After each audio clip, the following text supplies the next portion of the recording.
BJP Yuva Morcha Mangaluru ನಗರ ಉತ್ತರ ಮಂಡಲದ ಆಶ್ರಯದಲ್ಲಿ ಕ್ರಾಂತಿಕಾರಿ ದೇಶಭಕ್ತರಾದ ಭಗತ್ ಸಿಂಗ್, ರಾಜಗುರು ಸುಖದೇವ್ ಅವರ ಬಲಿದಾನ ದಿನದ ನಿಮಿತ್ತ ಶಹೀದ್ ದಿವಸ್ ಕಾರ್ಯಕ್ರಮವು ಸುರತ್ಕಲ್ನ ವಿಶ್ವಕರ್ಮ ಸಭಾಭವನದಲ್ಲಿ ನಡೆಯಿತು। ಈ ಸಂದರ್ಭದಲ್ಲಿ ಭಗತ್ ಸಿಂಗ್ ಅವರ ಕ್ರಾಂತಿಕಾರಿ ಸ್ವಾತಂತ್ರ್ಯ ಹೋರಾಟದ ಬಗ್ಗೆ ದಿಕ್ಸೂಚಿ ಭಾಷಣವನ್ನು ರಾಜ್ಯ ಮಾಧ್ಯಮ ವಕ್ತಾರರಾದ ವಿಕಾಸ್ ಕುಮಾರ್ ಅವರು ಮಾಡಿದರು।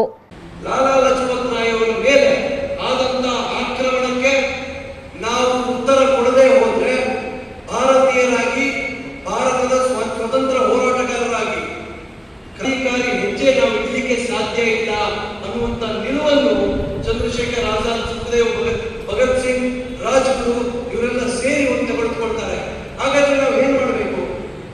ಭಾರತದಲ್ಲಿ ಈ ರೆವಲ್ಯೂಷನರಿ ಮೂವ್ಮೆಂಟ್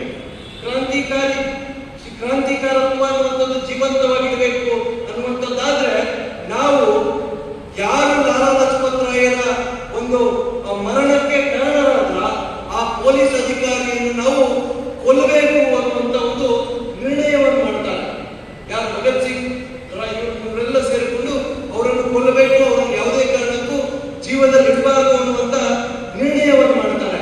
ಅದರಲ್ಲಿ ಇಬ್ಬರು ಅಧಿಕಾರಿಗಳಿರ್ತಾರೆ, ಒಬ್ಬನೇ ಹೆಸರು ಸ್ಕಾಟ್। ಈ ಸ್ಕಾಟ್ ಅನ್ನುವಂಥವನು ಮುಂಚೂಣಿಯಲ್ಲಿದ್ದಂತಹ ಪೊಲೀಸ್ ಅಧಿಕಾರಿ। ಕಾರ್ಯಕ್ರಮದ ಅಧ್ಯಕ್ಷತೆಯನ್ನ ಯುವ ಮೋರ್ಚಾ ಮಂಡಲ ಅಧ್ಯಕ್ಷರಾದ ಭರತ್ ರಾಜ್ ಕೃಷ್ಣಾಪುರ ಅವರು ವಹಿಸಿದ್ರು। ಮಂಡಲ ಉಪಾಧ್ಯಕ್ಷರಾದ ವಿಠಲ್ ಸಾಲಿಯನ್, ಯುವ ಮೋರ್ಚಾ ಮಂಡಲ ಪ್ರಭಾರಿ ಶೋಧನ್ ಆದ್ಯಪಾಡಿ, ಜಿಲ್ಲಾ ಯುವ ಮೋರ್ಚಾ ಕೋಶಾಧಿಕಾರಿ ರಕ್ಷಿತ್ ಪೂಜಾರಿ ಹಾಗೂ ಮಂಗಳೂರು ಮಹಾನಗರ ಪಾಲಿಕೆಯ ಸದಸ್ಯರು, ಕಾರ್ಯಕರ್ತರು ಉಪಸ್ಥಿತರಿದ್ದರು।